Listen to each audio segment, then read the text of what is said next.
दीवार पर टंगी सास। पंजाबी में कहावत है, सास चंगी होवे या ते दीवार ते टंगी होवे। संगीता की शादी भी एक ऐसे ही घर में होती है जहां उसकी सास दीवार पर टंगी होती है।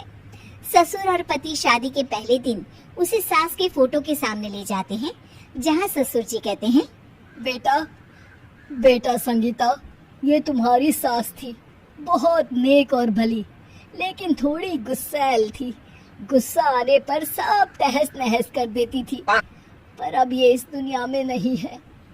हाँ संगीता, माँ होती तो तुम इनकी कोई बात टाल नहीं सकती थी, वरना तो माँ घर में भूचाल ले आती। संगीता मन में खुश होती है कि अच्छा है कि ऐसी औरत अब इस घर में नहीं है, लेकिन दिखावे के लिए वो जैसे ही सास की फोटो के सामने हाथ जोड़कर खड़ी होती है, ये क्या? सास उसे देखकर मुस्कुराने लगी।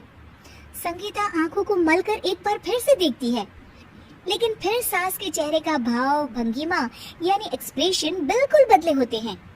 वो अपने पति और ससुर को कहती है, माँ की तस्वीर तो स्माइल कर रही है। ना ना बेटी, ये कैसे संभव है? जरूर तुम्हें कोई गलती हुई होगी, ऐसा कैसे हो सकता है? लगता है तुम शादी की सारी फॉर्मेलिटी करते करते थक गई हो, तुम्हें आराम की जरूरत है संगीता। खैर, सारे संगीता की बात को इग्नोर कर कमरे में चले जाते हैं। वैसे सास की फोटो पर एक्सप्रेशन एक के बाद एक बदलते ही रहते हैं। सुबह होती है, पति और ससुर को काम पर भेजकर संगीता कमरे की सफाई करने में लग जाती है कि तभी उसे आवाज आती है, टेबल ठीक से साफ करो।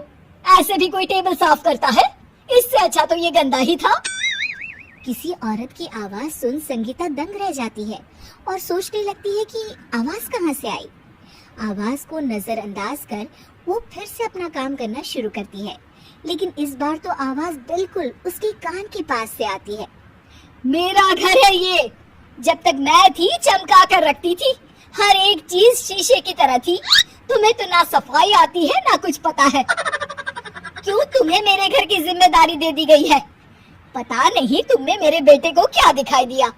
मैं होती तो एक से बढ़कर एक लड़कियों की लाइन लगा देती। अब संगीता को समझने में देर नहीं लगी कि ये आवाज किसी और की नहीं बल्कि उसकी सास की है, जो दीवार पर टंगी है। वो उसके पास जाती है और कहती है, नमस्ते सासू माँ, मुझे तो कल ही लग रहा था कि दीवार में कुछ काला है। वो दीवार नहीं, दाल होती है पगली। सही पकड़े हैं सासू माँ। तो क्या हो गया आपको जो आप यहाँ भी चैन से नहीं बैठी हैं? सुना मैंने आपका व्यवहार काफी गुस्से वाला था। चुप रह तू, ज्यादा बकर बकर ना कर। घर का काम करना तो आता नहीं, आई है मुझसे बहस करने। हाँ देखिए सासू माँ, मैं आपसे साफ साफ कह देती हूँ, मुझसे पंगा लेने की कोशिश मत करिएगा। तभी पीछे से संगीता का पति आता है। अरे संगीता, किससे बात कर रही हो? कौन है वहाँ? संगीता की सास की फोटो फिर से पहले जैसी हो जाती है। आपकी माँ से कह रही थी कि मुझे काम करना आता। अरे संगीता, माना सास के ताने हर बहू को अच्छे लगते हैं, लेकिन यहाँ तो माँ है ही नहीं, तुम तो फोटो से ही। तुम भी लाजवाब हो संगीता। किसी को विश्वास नहीं होता कि संगीता अपनी मरी हुई सास की फोटो से बात करती है। वहीं आए दिन संगीता की सास संगीता को किसी न किसी बात पर आते जाते ताने देती। संगीता को भी अब सास के तानों और उनसे बात करने की आदत हो गई। वो कभी खानदान की कहानी तो कभी तीज त्योहार कैसे मनाए या किसी व्यंजन की रेसिपी सास से ही पूछती। सारा दिन घर में अकेली संगीता की सास अब उसके लिए तानों के साथ पक्की साथी की तरह भी रहने लगी थी, जो किसी और को नहीं बल्कि संगीता को ही सुनाई देती। तो देखा आपने, सास बहू का रिश्ता हर रिश्ते से ऊपर होता है, फिर चाहे वो खट्टा हो या मीठा।